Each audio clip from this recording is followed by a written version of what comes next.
said that we've actually had to take breaks, and gather our thoughts. Yep.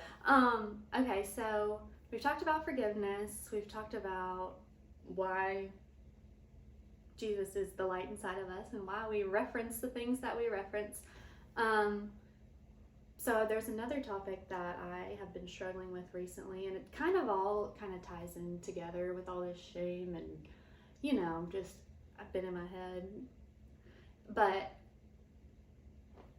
we posted on our Facebook page last week, I think, a video about submission and stuff, like with marriage. And I don't know why, I feel like the enemy's been attacking my marriage through just me though, just right. I am not being a submissive wife. I'm not being a good wife, how the Bible says I should be.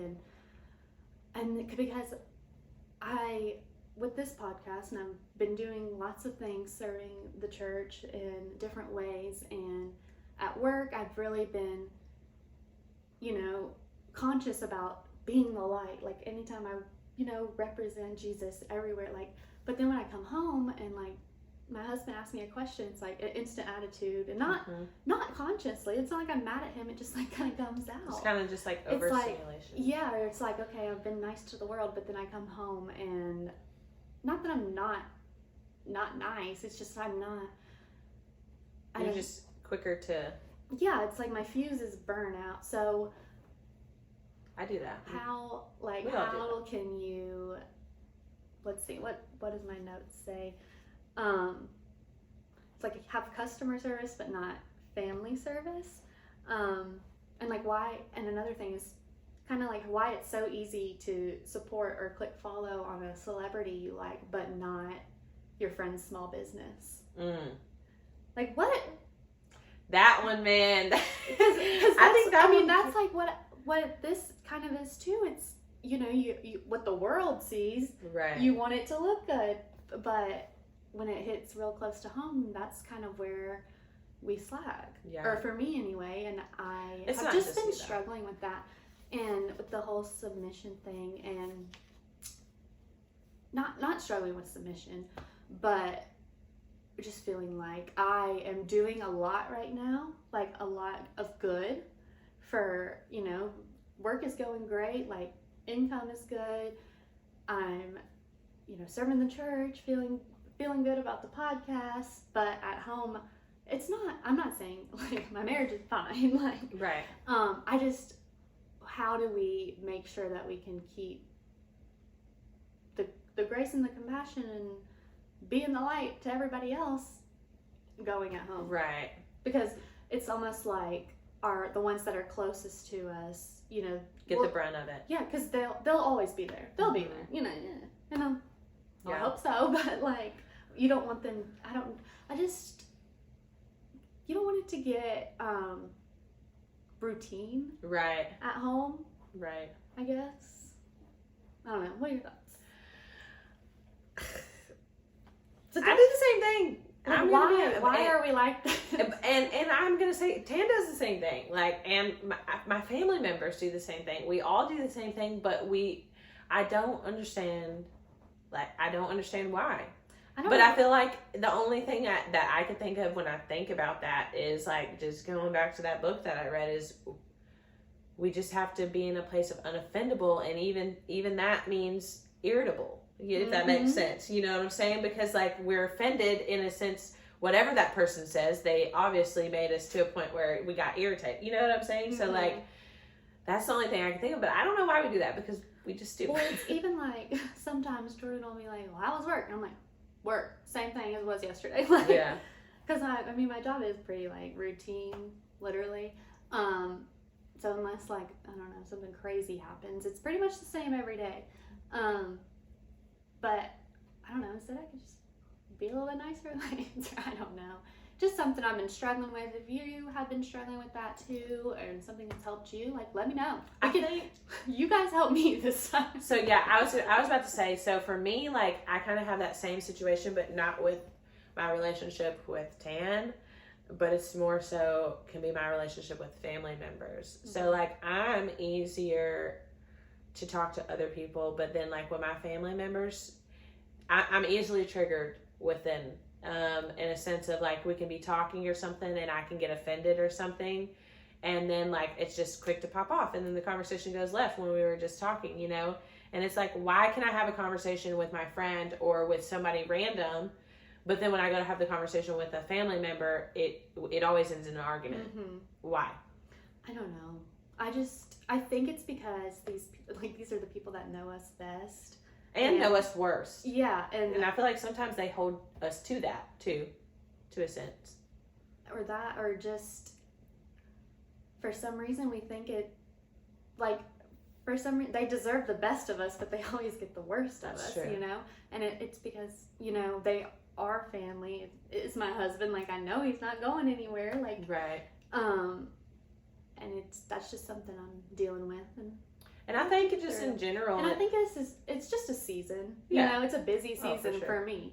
And like at work, it's busy. Like with all the things I'm doing, I'm busy. And right now, Jordan is in his off season at work, so he really doesn't have a whole lot going on. Right. And so it's like we're just kind of missing each other, kind of. Right. Like I'm out of the house, you know, early, and then when I get home, I'm ready to go to bed earlier. Right. Like, I don't know.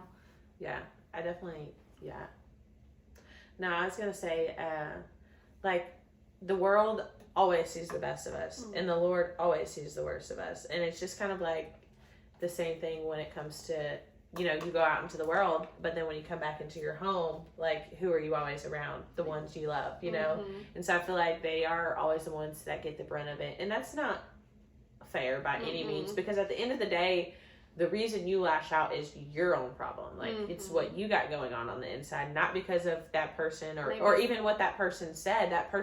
What that person said might have been a trigger, but it was a trigger for you, and it's your problem. Maybe something you need to look towards forgiving yourself for. Okay, Sierra. What is this True about? that. Okay, I have like a verse here. I wonder what it says. I love these things. I really do. They're great. Yeah. If y'all couldn't tell, we got little microphone stands. They're so cute. Oh, okay. So I have Colossians 4:6 wrote next to my note about, because I mean, I don't want to say that I like come home and I'm like not happy, like, because I am. It's just, I don't know if I'm just tired and whatever. But okay, this is what this verse says. Colossians 4 verse 6, let every word you speak be drenched with grace and tempered with truth and clarity, for then you will be prepared to give a respectful answer to anyone who asks you about your faith. And I just think, truly, I probably will just be, because I mean,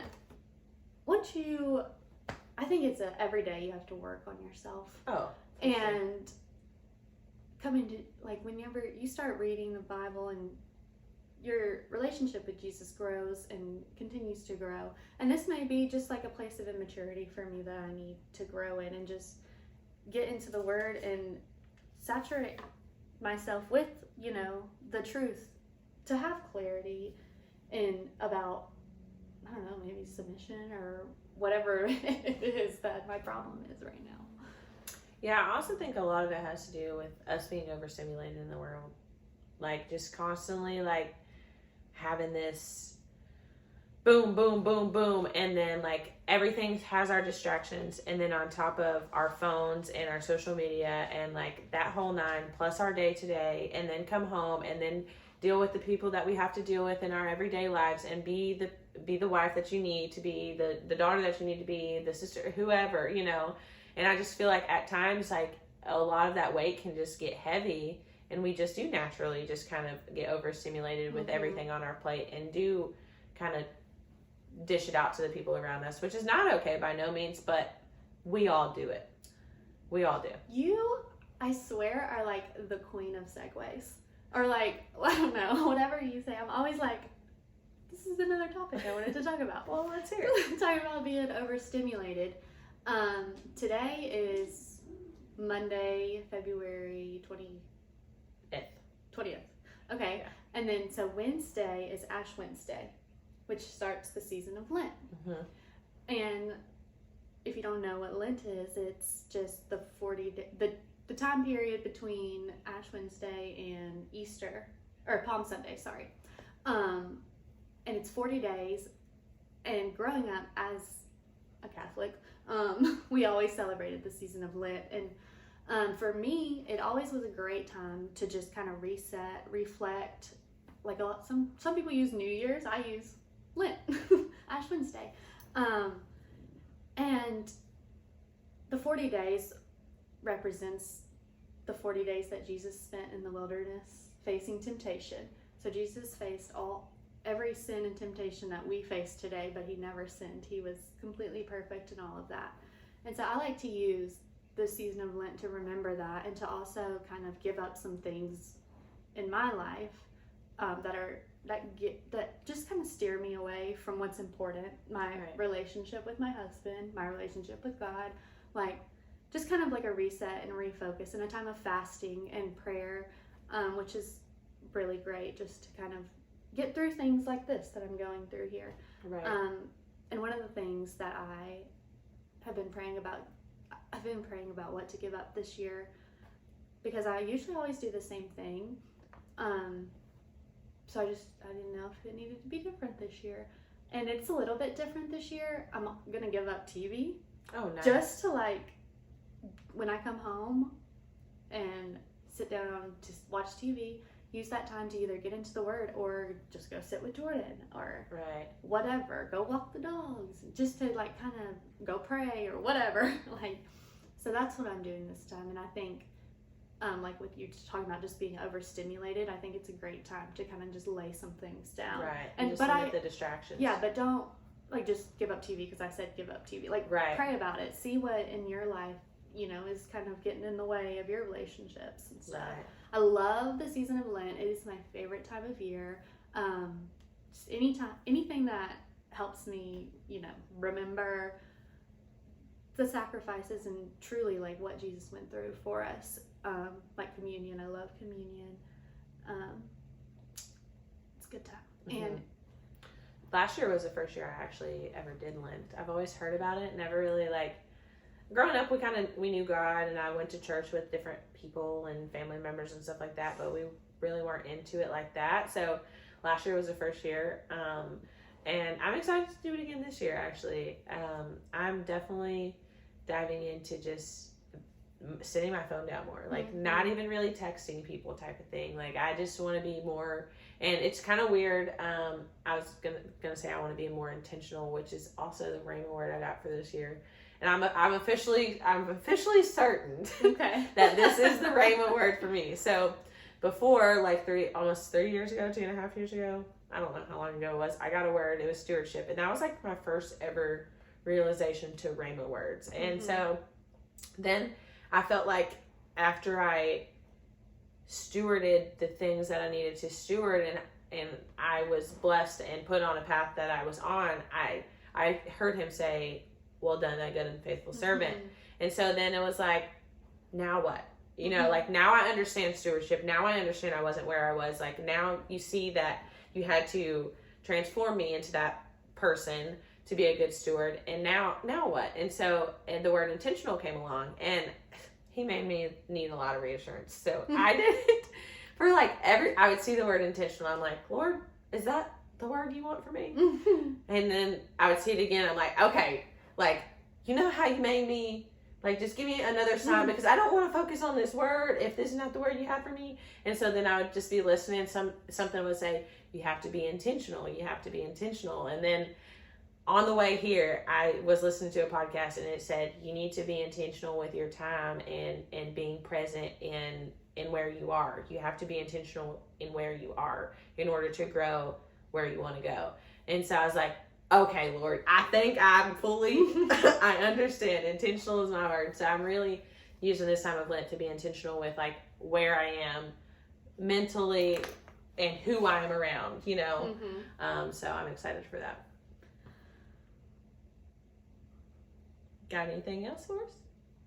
I feel like I did, but I don't remember. I got a whole page of stuff here, 2 pages.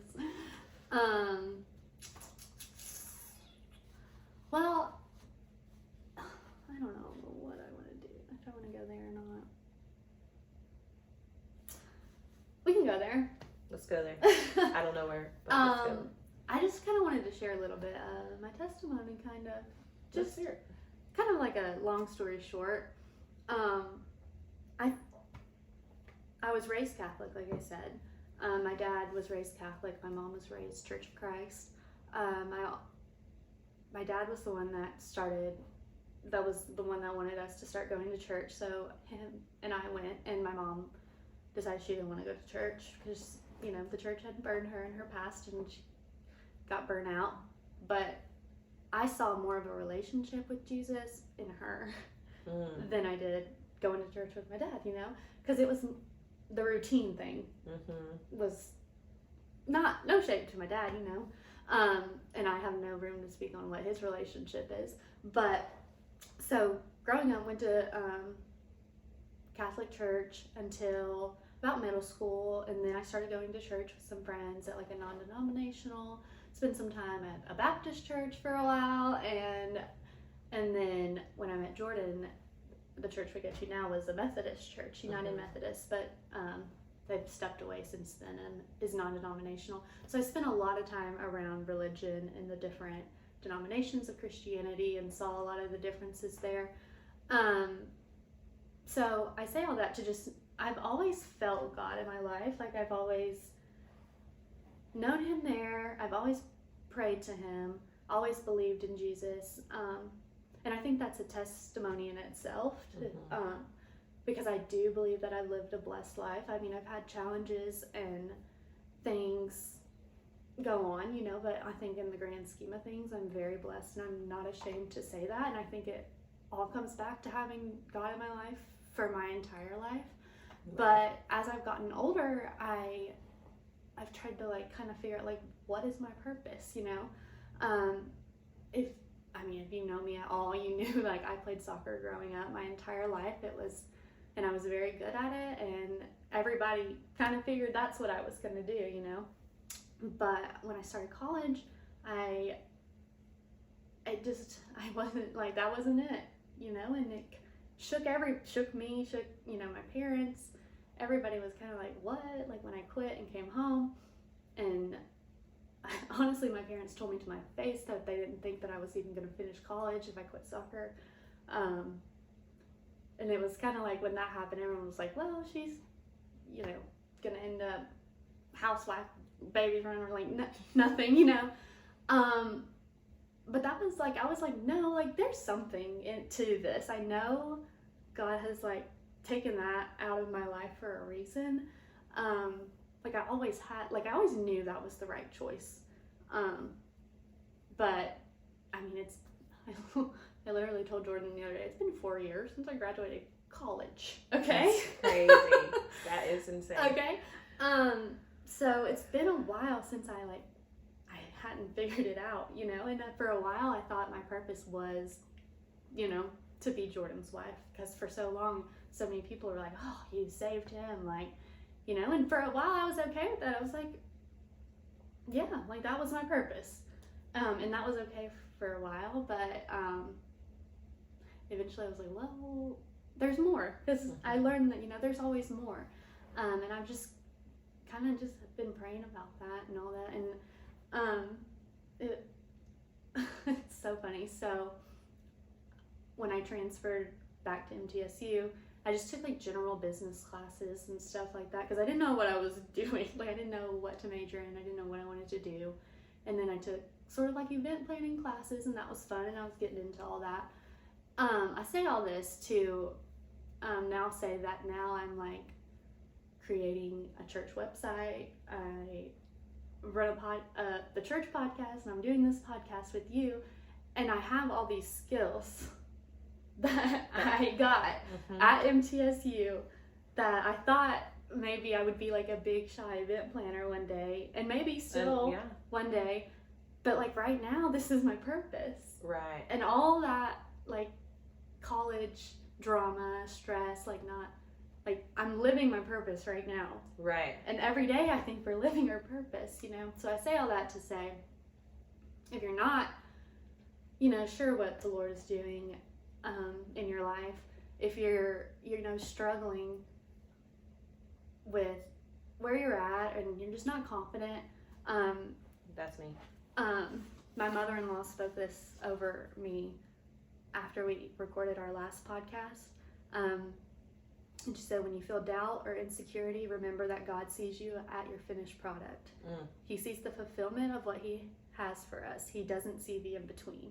So even right now, in the studio, like he sees whatever it is. Yeah, he sees us in our studio, like our big old studio. When she said that to me, it really changed a lot. Yeah. And just like, because it's so easy to get caught up in our heads with the world, like comparisons and just like overstimulation. But it's like whatever you're going through right now, whatever you can't forgive right now, or whatever you're struggling to forgive, like God doesn't see you like that. He sees you at what he has created you to be and fulfill, which is kind of overwhelming. It is, but because we can't even imagine what that even is like. I'm trying to, and I'm I just can't, because we have no idea what the plans he has for us are. At any moment, all this could stop, and it could be something completely different. Right. But just to know that he doesn't hold me to the person that I used to be, like right outside of high school, or all the bad stuff that I did. Like I didn't used to live like the best life by no means, but I wholeheartedly feel like I went through that, and I'm here to share my story, because a lot of people don't get to be here to share their story either. And so, like, although I'm feeling unequipped and feeling like I shouldn't even be here, like, I know I'm here for a reason, And like going back to like what I'm struggling with inside me right now as to being a wife, like God doesn't see me like this. Right. He sees me as the perfect wife. Right. Or the perfect mother one day, maybe. I don't know. Like, and if only we could see like a fraction of how he sees us, I feel like we would truly have more confidence in ourselves. Like I look at like my mother-in-law, and I look at a couple of the ladies like in the church, and I look at them, and I'm like, man, what a woman of God. But it's like, that's, God sees us like that too. Right. Like, that's awesome. Praise God. Yeah.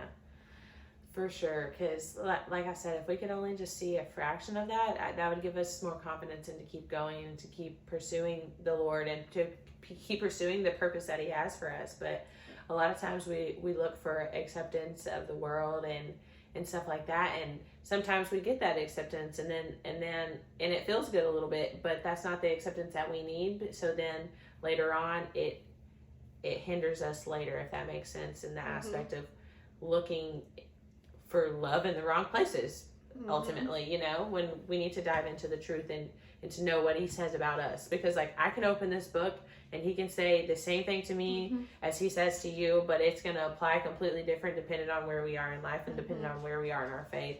And I feel like that's why it's so important for everybody to dive into the truth, that way you can really know the truth about you, so that you can walk in your anointing and walk in your purpose. And even though you don't feel equipped, you're still doing it because you know that you're on the path to the places that you and God talk about. And he puts these desires on your heart for a reason. Like, he knows what you want to do. He knows I want to have a farm one day. He knows I want to have a podcast studio. Like, he puts these desires on our hearts, but he has a purpose too, and a message that has to be fulfilled. And I am called to come forth and to be that vessel for him. And if I don't, then those glorious things don't come. The fruit doesn't come with glorifying the Lord either, And so I feel like it's just important to really dive into the truth, so that you know the truth about yourself and you. I have something on my notes here. It says, you don't have to know where you're going, just know you're going with God. And that's Sadie Robertson. That's weird that you say that, because which is also so weird. Never mind, let me just not squirrel off. Anyway, it's weird that you say that, because Tan and I was talking on the way home yesterday, and he was like, it's just so weird how everything is led up to here. And I was like, I know. I part of me wanted to be like, I told you, everything happens for a reason. But he's like, no, like, he's like, seriously, like with the shop, he said, even if we would have got the shop, he said, if I wouldn't have acquired all my tools before I got the shop, then I would have to get the shop, and then I'd have to go out and buy all these tools before I could start this business. He said, and it's just so weird how everything acquired as they should, and over time as you're walking, and then before you know it, you're standing in the very spot that you've prayed for, and all the things that you've prayed for, you know. And it was just confirmation for me and for him, you know, just kind of like, although life does get crazy and the weeks pass by, and, you know, that Saul that didn't seem necessary was actually necessary, you know. It's crazy. It's wild. Yeah. And I just think, again, going back to, this is why we're doing this podcast, not to preach at people, not to, you know, smack a Bible over your face, but just to tell our story, to speak our testimony, because that is what we're called to do, to go make disciples.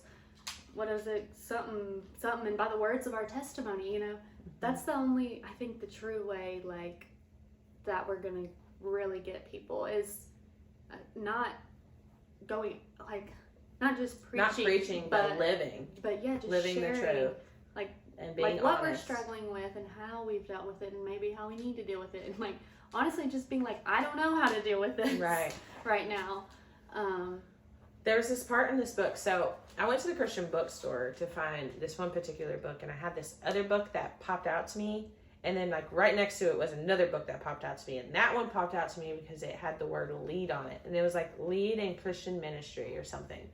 And so I haven't even started it because I had a plethora of books come in. I don't know how I got a business book, I got another book, I got this book, I got a marriage book. Like, somehow or another, I just acquired a lot of books in a quick amount of time. Like, they all came in within the last week. But the Lord told me to start reading it today, and something popped out to me. You had just said, here I go squirreling. What did you just say? You don't have to know where you're going. Sadie, podcast 10, was saying how it's crazy, y'all. Just how everything with God is here. Just know you're going with God. No. Oh, man. Run back the tape. I forgot, but basically I got this book on leadership, and he told me to open it up and start reading today, and I did, and it was just really weird how the things that we were talking about, and just like the things that I was feeling about even this podcast and being a leader in this ministry, and, you know, leading in general, leading in my life for the people around me, because ultimately we're all called to be leaders, you know.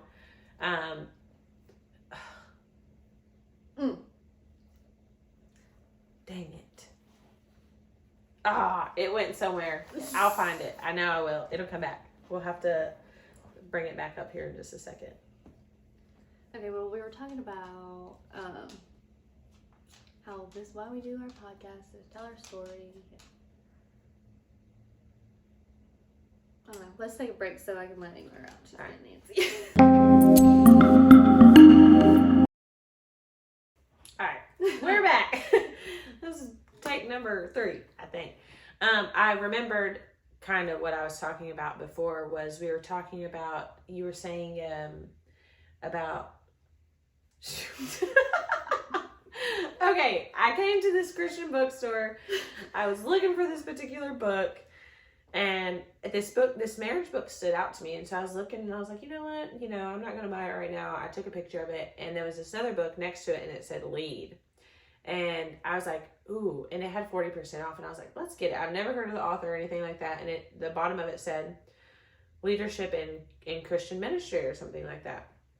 And so I got all these books at once. So I had already started a book like a week ago, and I hadn't started this lead book. Well, this morning, I heard the Lord tell me to go ahead and start it. And I got on to chapter 4 today, and throughout that entire book, it was just talking about how pretty much, being a leader in today's society in the ministry requires you to be vulnerable, because a lot of the churches in general, and a lot of the leaders in the churches in general, feel like they've come to a place of their ministry that they feel like they don't have to be as vulnerable and as open. And so it's creating a place for people to feel a disconnect, pretty much.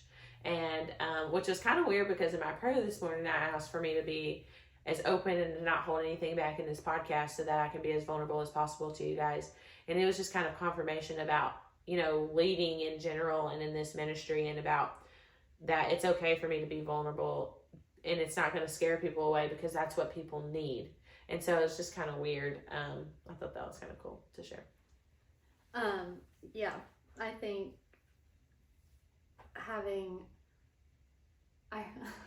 last week in Bible study, the episode that we recorded, I named it Experience Over Doctrine. And I just think sharing our experiences are going to do a whole lot more than sharing, the Bible verses. Than preaching. That's where I was getting the comparison was. Right. It's like the preachers that are up there saying, do this and do this and do this, but you never know like what he's got going on at home. Like, and how does his wife feel about it or whatever. So yeah, that's like what we wanted to do with this podcast, is tell you what the word says, but also tell you how we're living it in our life, and how when we struggle with it and stuff, and how normal it is to have these struggles. I feel like, and this is just in general, but like something I realized in the last probably year and a half or so is how crazy it is, the amount of struggles that people have with pornography. But nobody's open to really even talk about it. It's not something that's even really discussed. It's kind of something that's brushed under the rug, but that's just a fraction of it. Like, there's so many other things. And I feel like if we are not in a place of vulnerable and not in a place to really talk about it and share our experience and how we've overcome it, then we cannot help the next person. But sometimes it can come from a place of feeling like we're just trying to teach and trying to preach. But that's not the case. But if you're in a place of being offendable, then it seems like that. But if you're in a place of like putting your feelings in and understanding from logic to try to see, that way you don't make the same mistakes moving forward. You know what I'm saying? Yeah. And I don't know if it ever becomes like an instinctive reaction, or if you always have, or if we're always every day going to have to check ourselves, which I believe the latter. Like, every day you're going to wake up and choose, like, what would Jesus do situation. Honestly, if we want to get vulnerable, my, like, submission struggles and all that is, like, just the surface of all that. I've really been struggling with, that I wasn't a virgin when I got married. Like, and that's what I told you about. I was telling you earlier, like, this is stuff like from my past that has just like come up because I've been with Jordan. Next year will be 10 years with him. Right. And then this year will be 2 years of marriage. And like, I'm going to get vulnerable. Okay? Yeah. I'm going to just lay it all out there because I know somebody can relate to this. I said earlier, like in my testimony, that I've always known God. I've always had him in my life. And for a long time I was like, I wore a purity ring, until, I got my first serious boyfriend, and the temptation was there and everything, but I stayed strong in that relationship, and ultimately I believe that's the reason why we broke up, is because I wouldn't have sex with him. Right. And, in the world we live in now, all this floats around your head as, I think I was like 16 at the time, maybe 15, 16. It's like, well, maybe if I would have just had sex with him, Right. So then come along my next serious relationship, and it's like I turned my back on my, my face, just went with the world for a couple years. And sure, there was pleasure in that, but now look, 2 years into my marriage, and it's affecting it. And I haven't even really explained all this to Jordan. So if you're listening, Jordan, hello. I was going to ask, does he listen? I don't think so. Okay. Tam doesn't either.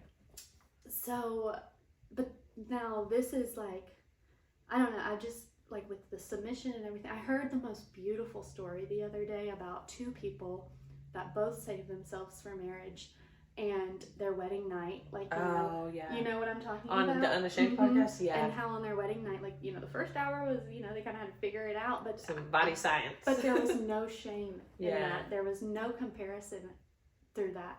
And now I was already feeling these things before I even listened to that podcast, but it was like, why is this like shame coming up now?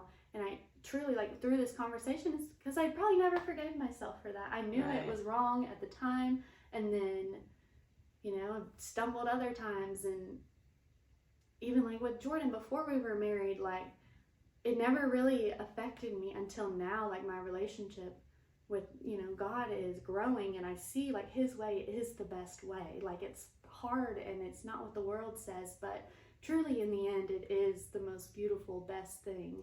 Because, and now I'm like, you know, I'm feeling like the shame and the but it's covered, you know, like God doesn't see me like that, like we talked about earlier, like that. And you have to forgive yourself. Is covered.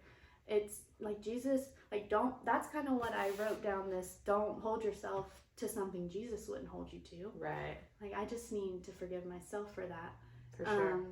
You're not the only one. Well, and I say all that. I was going to make a point, but I kind of forgot to. Other than, just like, I'm going to have to forgive like, it's weird how things just come up like that. And how they surface from like years ago. Yeah, and like just doing this podcast and talking about being vulnerable, and like, Lord, like, here, throw this one out there.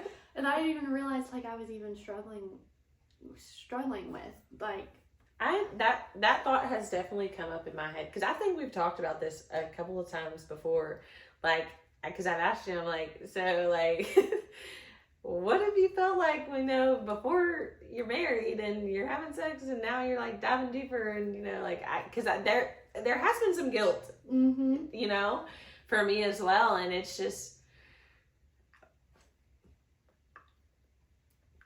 I guess maybe I've brushed it under the rug, you know, and just kind of like, and I guess I don't want to say excused it, but like understood that the Lord has forgiven me. But like, for me, we're not married yet.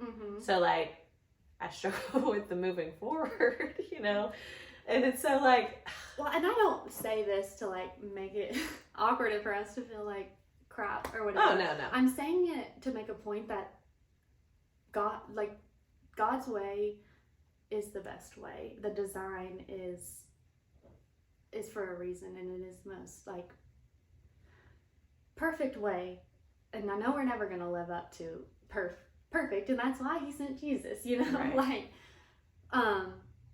so if you are like, I have nieces that are, you know, entering into this 15, 16, like high school age, and I hope they listen to the podcast. And if they are, like, girls, please just stay true to what you believe. You know in your heart, like I knew, but, you know, the world got to me. And there may have been other factors into why that happened. But if I can speak any kind of light and truth into your lives, just stay true to what God has for you and what the word says. If somebody breaks up with you because you won't have sex with them, that's their loss. And yeah, and I just don't, I don't want anyone else to experience like the shame. We're actually about to get vulnerable again, because as soon as you said that, I guess it kind of brought up a situation that I didn't realize was there. But in high school, I had this boyfriend, and we dated probably like 2 years total. But I remember throughout the process of us dating, you know, we had kind of like messed around, but he wanted to do stuff and I wasn't ready. And so then we kind of like had a fight and kind of broke up. And I remember talking to my mom about it, and she was like, you know, if he truly loves you, you know, he'll wait. And like, I wholeheartedly believe that, but that doesn't happen in high school. I don't feel like that happens in high school, you know. And like, I was honest with him, because I like to communicate. And so I told him, you know, like, I feel like if you truly love me, you wait, blah, blah, blah. And he's, you know, was like, well, that's not the only thing I want, but, you know, guys think about this and guys think about that, and guys have a need to, and ultimately kind of guilted me. But I didn't have sex right then or anything. We kind of just worked it out and kind of figured it out and kind of moved forward. But then the conversation that situation had came up like 2 or 3 times, and then I felt weak. And do I think that he loved me for what love was back in high school? Probably so. But do I think that it was a situation where I felt like the true love that I should have to give to myself to that person? No, it was just high school. And it opens up a can of worms that really, like, God, it's just... I just want to say, like, from experience, now I am experiencing, like, what everybody told me, like, wait till marriage, save yourself for marriage. Right. Because now it is affecting my marriage. Right. But I also want to say,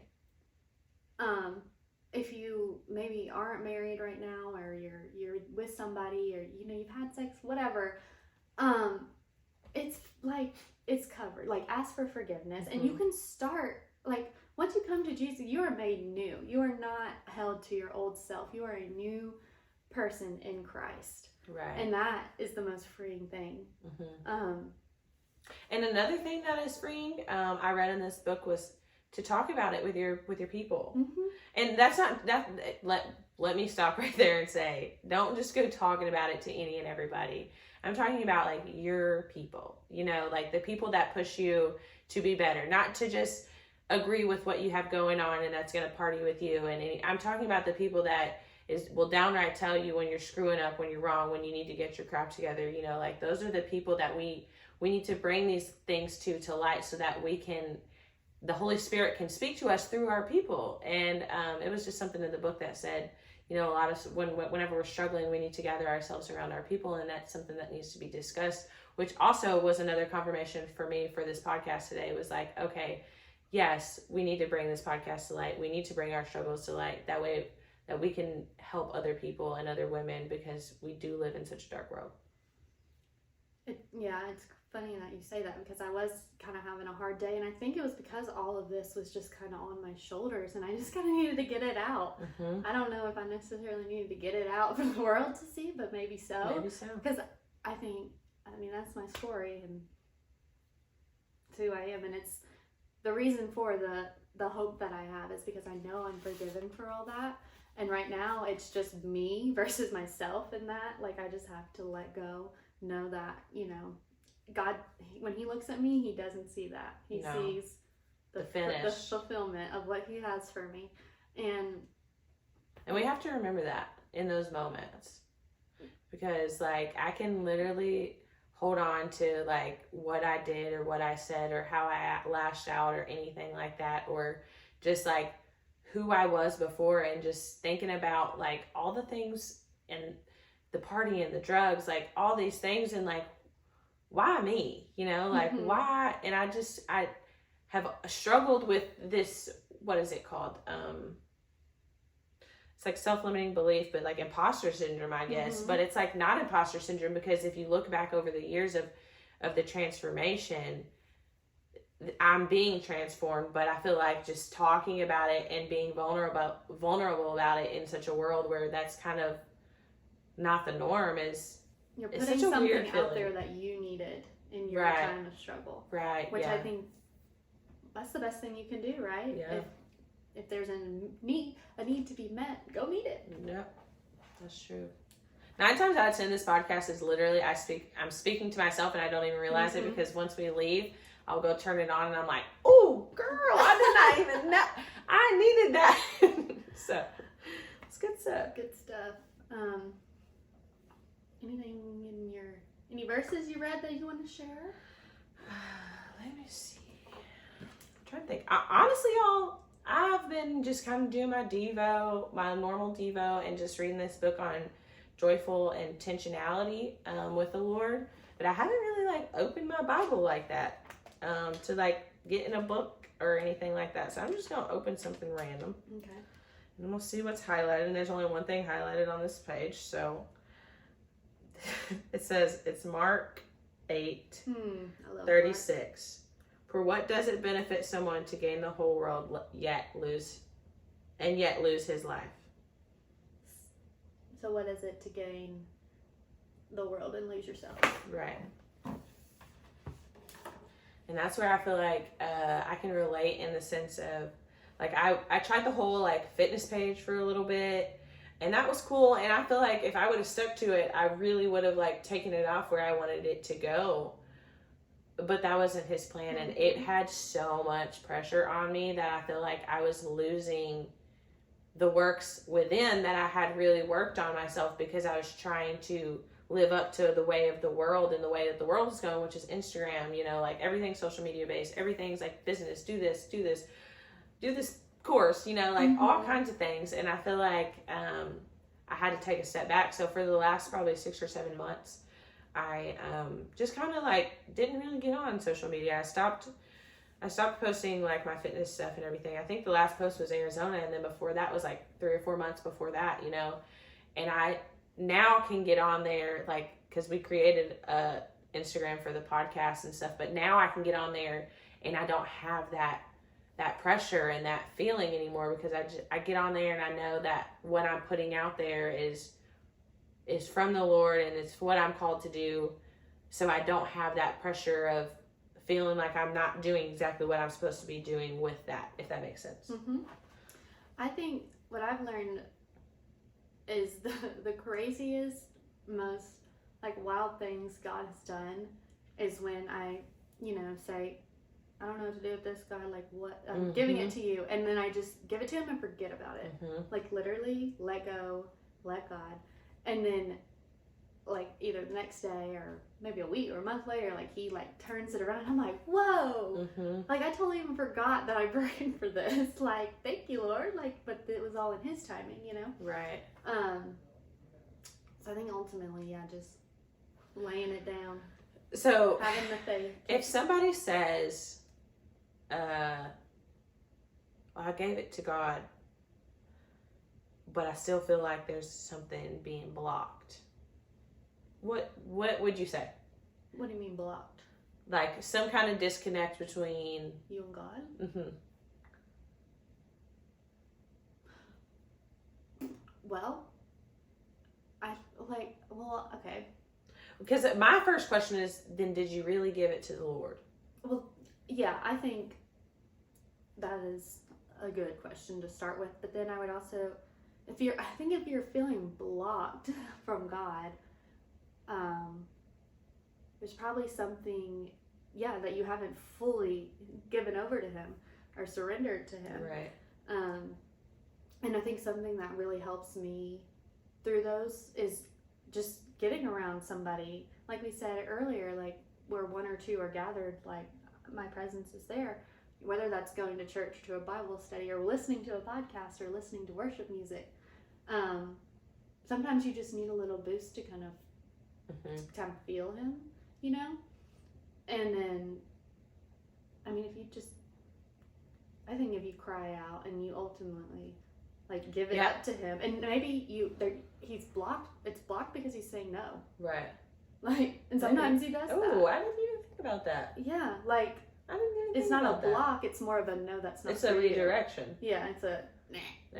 And it seems blocked because you're looking at it in the world. Well, it's because it's what you want. Exactly. If you're going after your desires, the desires of your heart. Oh, But thank you. But remember, it's thy will be done. Thank the Lord's you. will be done. So say, okay, maybe you're like, well, then I don't know what you want from me, Lord. But then I feel like that's where you should go seek. And that's where you get into the podcast or the Bible to find the truth. You know, you have to kind of go find the answer, because sometimes he will just like drop it down and make it blatantly known. But sometimes he won't unless you open up the book and then, oh, look, this passage that I just was... How did... You know, I say, just... like, I will say it till I'm blue in the face, I do not believe in coincidences. No. At all. No. Like, his hand is in everything, and like... Just like that whole... The church thing. Yeah. Like, literally, how was that even... There's no way. Yeah. Like, there's no other explanation than Jesus. Like, that's it. And it's the living word. It just... And so, like, even sometimes when I feel like I prayed about something and I'm at a standstill of what I should do, then I don't know, I have to go out and find it. And I feel like sometimes, like, it could seem, I tried to relate to this person and it seems like the prayer was blocked, but like I said earlier, you'd have to dive into it. I would literally Google, like, okay, what do I do with this? What does the Bible say about this? Or like, what verse is this? And I'll go listen to a YouTube or a podcast or something. You going back to what you said about having to be being saturated in it. You literally have to drench yourself in it. Literally. Always.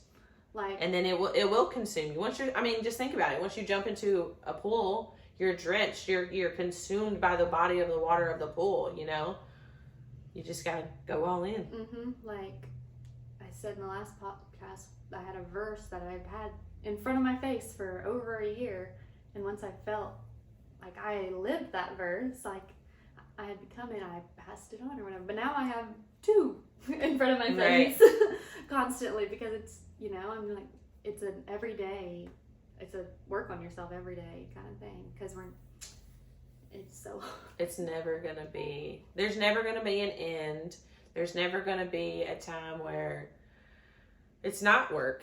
And there's never gonna be a time where I feel like, even if I become like this big old ministry lady with this like big following, you know what I'm saying, I'm still gonna have these same struggles that I have today. Like, the only difference is the influence that I have, you know what I'm saying, which is gonna require me to be even more vulnerable. But what I read in that book today was the more influence that you get, the less vulnerable these leaders in these churches are really becoming. And I feel like I want to make it super apparent and super like make it a point for this to be such a place of raw, real, relatable, and vulnerability. Always.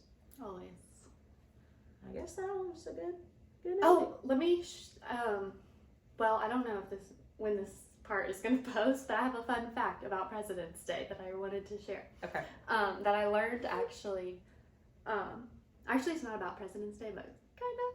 I just think it's a really cool fact that I did not know about, that I learned. So there's a church that in New York, across from where the Twin Towers stood. It's like St. Michael or St. John, something like that. But it's the church where the founding fathers of our country prayed. There's like, if you go there, there's like a sign or something that says, this is where George Washington sat and prayed. But Suzanne taught us that is covenant ground, kind of like Israel. And so when the towers fell, you know how just like explosive and destructive that was. The church was not touched. And it was across the street? Literally across the street. Because like blocks of stuff were demolished. There was like a willow tree or an oak tree or something in like next to it that fell. But the church itself, not a window was cracked. That's insane. Isn't That's it? good stuff. Yeah, it's wild. That's like seeing those videos or seeing those pictures of that. Google it. Of the tornado, and then like the Bible being open to like one random page. You know, I just. But my thing was like, we learned all about 9/11 in school. We didn't learn that church. I never heard nothing about this church.